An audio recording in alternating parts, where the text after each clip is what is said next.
علامہ محمد اقبال رحمۃ اللہ علیہ نے کیا خوب فرمایا، زندگی میں سب سے اہم چیز تجربہ ہے، وہ آپ غلطیوں سے حاصل کرتے ہیں۔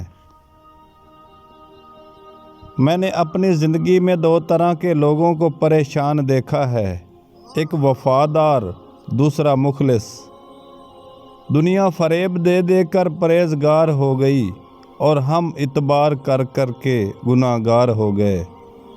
ایک بزرگ نے ایک عورت کو نصیحت کی، اگر تمہیں اپنے شوہر کی کوئی بات بری لگے تو اس کی اچھائیوں کو یاد رکھنا، برائیاں نظر انداز کر دینا۔ انسان واحد مخلوق ہے جس کا زہر زبان میں ہوتا ہے۔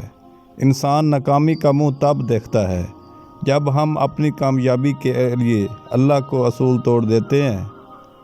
کہاں وفا ملتی ہے مٹی کے انسانوں سے اقبال، یہ تو مطلب کے بغیر خدا کو بھی یاد نہیں کرتے۔ جب آپ کسی نااہل کو اونچے درجے پر دیکھو تو خاموش رہو، عقل مندوں نے ایسے موقع پر خاموش رہنے کی ہدایت کی ہے۔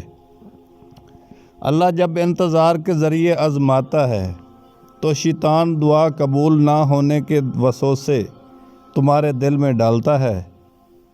جس کو علم ہو جائے اللہ بڑے غور سے سنتا ہے تو وہ پھر اپنی کہانی کسی اور کو نہیں سناتا۔ لوگوں پر ایک زمانہ ایسا آئے گا، روپے کے بغیر کوئی چیز کام نہ دے گی۔ جانور اور انسان میں کیا فرق ہے؟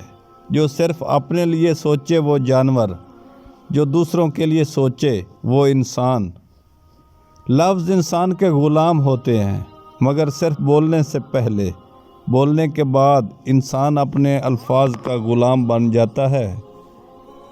تیرے آزاد بندوں کی نہ یہ دنیا نہ وہ دنیا اقبال، یہاں مرنے کی پابندی وہاں جینے کی پابندی۔ عمل سے زندگی بنتی ہے جنت بھی جہنم بھی، یہ خاکی اپنی فطرت میں نہ نوری ہے نہ ناری ہے۔ کون یاد رکھے گا اس دور خود غرضی میں اقبال، حالات ایسے ہیں کہ لوگ خدا کو یاد نہیں کرتے۔ ایک حد کے بعد تو انسان سب چھوڑ دیتا ہے، روٹھنا، شکایت اور گلے شکوے کرنا۔ پھر دل ایسا ہو جاتا ہے، کوئی کرے ٹھیک کوئی نہ کرے تاں ٹھیک۔ اچھے لوگوں کا تمہاری زندگی میں آنا تمہاری قسمت ہوتی ہے اور انہیں سنبھال کر رکھنا تمہارا ہنر۔ تیرے آزاد بندوں کی یہ نہ دنیا نہ وہ دنیا اقبال، یہاں مرنے کی پابندیاں وہاں جینے کی پابندیاں۔